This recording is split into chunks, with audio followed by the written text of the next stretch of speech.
भागवत के विषय में बताते हैं भागवत क्या है।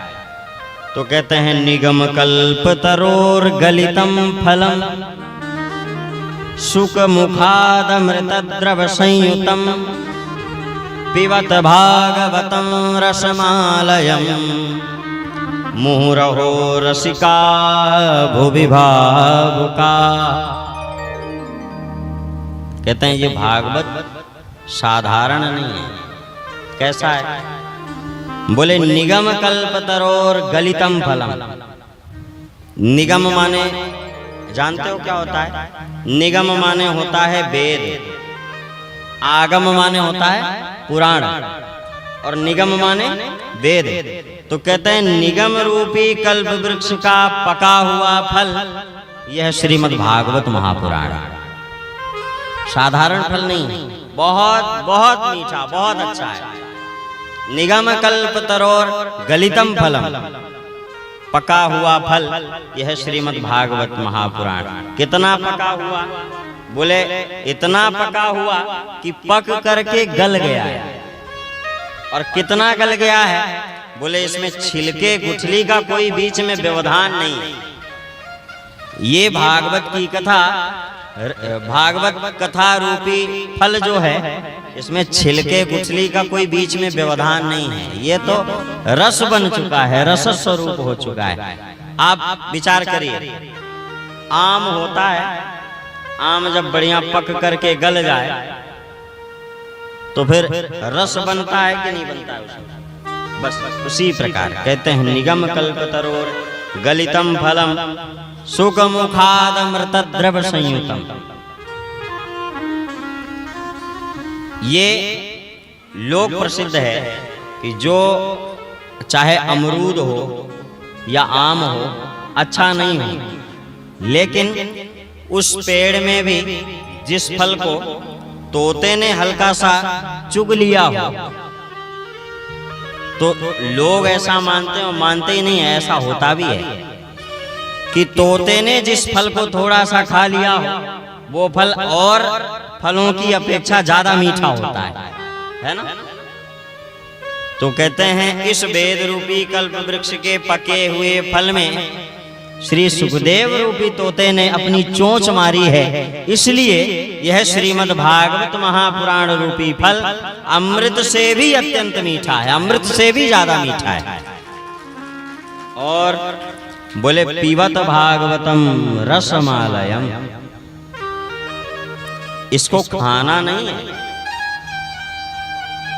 फिर कैसे इसको ग्रहण किया जाए? बोले आप हाथ की अंजलि बनाइए। ये तो जी रस स्वरूप है, भागवत अमृत है, अमृत रस स्वरूप है।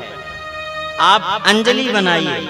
और जिस प्रकार पुराने समय में आपने देखा होगा कि जैसे कोई घर में आ जाए और उसको जल पीना हो तो वो ऐसे अंजलि बनाता था, और एक व्यक्ति लोटे से जल डाले और वो जल पीता था। तो बोले ऐसी ही अंजलि बनाइए, और अंजलि बना करके इस रस स्वरूप, ये रसमालयम, रस का आलय है। पढ़ने वाले बच्चे कितने बैठे हैं यहाँ जो स्कूल जाते हैं? विद्यालय का मतलब क्या होता है? हाँ, हमें सुनाई थोड़ा कम पड़ता है। हाँ, विद्यालय मतलब होता है, सुनो ये ध्यान रखना। अब जब हम दोबारा यहाँ कभी आएंगे तो फिर हम ये पूछेंगे कि विद्यालय का मतलब क्या होता है। आलय मतलब होता है घर। विद्या का जो घर होता है उसको क्या कहते हैं? हाँ, विद्यालय। इसी प्रकार ये रस का घर है, रस का समुद्र है। भागवत जो है वो अमृत रूपी रस का समुद्र है, इसलिए कहते हैं इसको रसमालयम, रस का आलय है। आप अंजलि बनाइए, इसको पान करते चले जाइए। कब तक? बोले मुँह रहो रसिका, बार बार मुँह रहो। क्यों? बोले इसको पान करने के बाद कोई और खाद्य पदार्थ, पेय पदार्थ होता है, उसको जब हम और आप ग्रहण करते हैं, खाते हैं, पीते हैं, तो एक उसकी लिमिट होती है।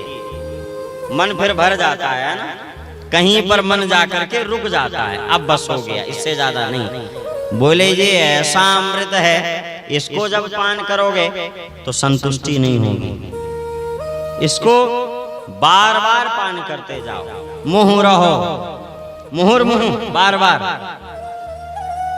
और बोले इसको पान करने के अधिकारी कौन है? तो कहते हैं रसिका भूवि भावुका। इस पृथ्वी लोक पर रहने वाले जितने भी रसिक जन हैं, भावुक जन हैं, जिनके मन में भगवान की कथा के प्रति प्रेम है, तर्क वितर्क की बुद्धि को लेकर के यदि भगवान की कथा को आप सुनना प्रारंभ करेंगे तो आप तर्क कर सकते हैं, कुतर्क